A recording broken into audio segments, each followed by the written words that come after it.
For instance, if an unbeliever, somebody that does not know God, comes into the knowledge of God and he comes within the Christian space, the immediate response of the church to that unbeliever is not to give him sanctuary responsibility. Are you with me? You know that there is a popular musician, he's black American, that he came and he told the whole world that he was born again. None of us saw the day he gave his life to Christ. None of us saw where he sat down to be discipled by the church. But the entire church, especially the black church, began to celebrate his conversion, because somewhere at the back of our mind, we think that our gospel will be more potent if celebrities endorse it. We think that our Christianity will be more attractive if people who the world considers popular now embrace it.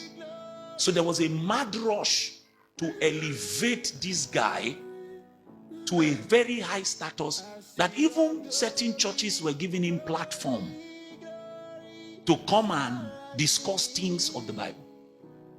Even certain gospel, so-called gospel ministers, so-called, were willing to do collabos with him because it looked as if this person had become a child. Just 2 days ago, I saw him having dinner with his friends. His wife that was sitting by his side was totally naked. I'm not saying that she was wearing skirt. She was totally naked. And everybody on the table was smiling. They were having dinner or having lunch or whatever it is. This is the person they elevated to a place where he became the poster boy of the Christian faith. We've seen it happen many times. Somebody who is popular in the world gets born again, and the first thing the church thinks that is the right thing to do is to give them sanctuary duties. I need to say to you quickly tonight, the sanctuary is the sacred place of the Lord. It's his space. The sanctuary. It is his space. And he has the utter prerogative to determine what is permitted in his space. If we don't remind ourselves about these things, you will be wondering, why is it that people like me, why do we complain about everything? Why is it that certain things that people normalize, we consider it the normalization of deviance? People that have deviated from the knowledge of God, deviated from the pathways that God created for us, the church has normalized those deviations, and those deviations have become standard. For instance, somebody who walks into the church of Jesus Christ, and we think that it is acceptable that on the altar where we raise praise, where we raise worship, a comedian is also permitted to perform. It's because we don't understand that the sanctuary is God's sacred space. It's his space. Not everything and not everyone is permitted in that space. So the matters of Christianity are not matters of association. The matters of Christianity are matters of life and transformation. These are the matters of Christianity. So God was giving them strict instruction. When it comes to my sanctuary, how you are going to approach me is regulated by me. It's my space. So in the sanctuary, you had the outer court, you had the inner court, and then you had the Holy of Holies. The Lord determined who could enter the outer court. He determined who could enter the holy place. He determined who could enter the Holy of Holies. Not everybody could approach. Not everybody. Because that is the Lord's space. If you understand this, you will know why it is irritating You will know why we should wear sackcloth and ashes and enter into a season of mourning. When somebody is leading praise and worship, go, and he shouts, oh, shit. You will know why it should not be a thing that you should immediately stop worshiping. You should be caught with such an awe and reverence. You should immediately stop and say, what have we done? What have we done? We have desecrated the Lord's space. When in the middle of worship, somebody now goes dun dun dun dun dun dun dun dun dun dun dun, and you are doing like this. You should a certain kind of fear should arrest you. But you see, the reason we are not like that is that we do not know the difference between the holy, the common, and the unclean. We don't know. We don't understand how God's mind works. We don't understand what it means to have a relationship with God. We don't understand the burden that comes upon us when we come unto Him in corporate worship. We think that everything goes. And like I was telling them in Ugeli this morning, you see, there are things we are doing today. If we had tried it in the Old Testament, it would be instant death. As they just do, the keyboardist will just die. You will not need to tell the backups to drop their mic. They'll just drop their. The mic is saying, Jesus are not there inside.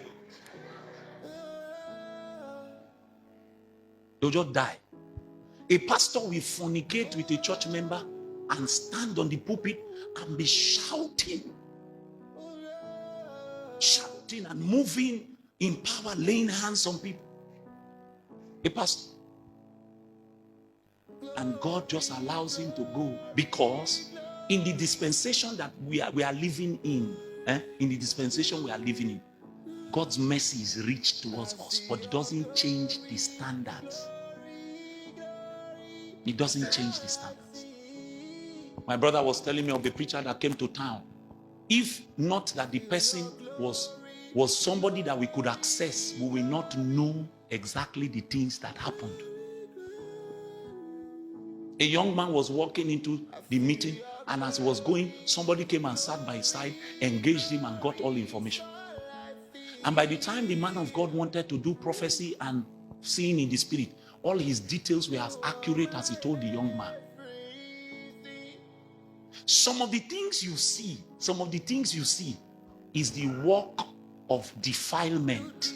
The abomination of desolation is now standing in the holy place.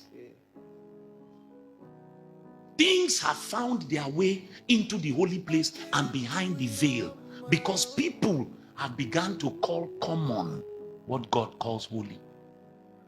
Brethren, matters of the sanctuary are not for you, they are for the Lord. So when we are singing a song of praise and worship, it's not about how you feel. The center of attraction in a worship meeting is not you. It's not the taste that you have for sound that should determine the kind of songs a worship leader sings.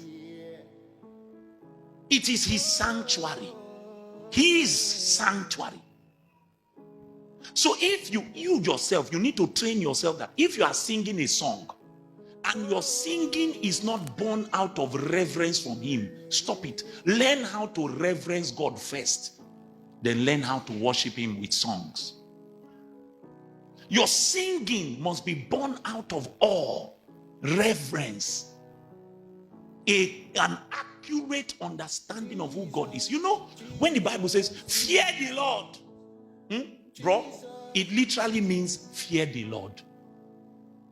Fear God, fear God. There is a dimension of God that is reverence. Reverence, but there is a dimension of God that is a holy fear. Have you read scriptures and seen how in Ezekiel is describing angels? Have you seen how he described those angels? I saw somebody trying to do a graphic drawing of the description that Ezekiel gave to those angels, you will be afraid. Those are angels. Then God. Have you wondered why anytime it looked as if God appeared, men fell on their faces? They felt as if they were going to die. They are supposed to fear God. But you see what people have done is, they want to take away the reverence from God. God is not your guy.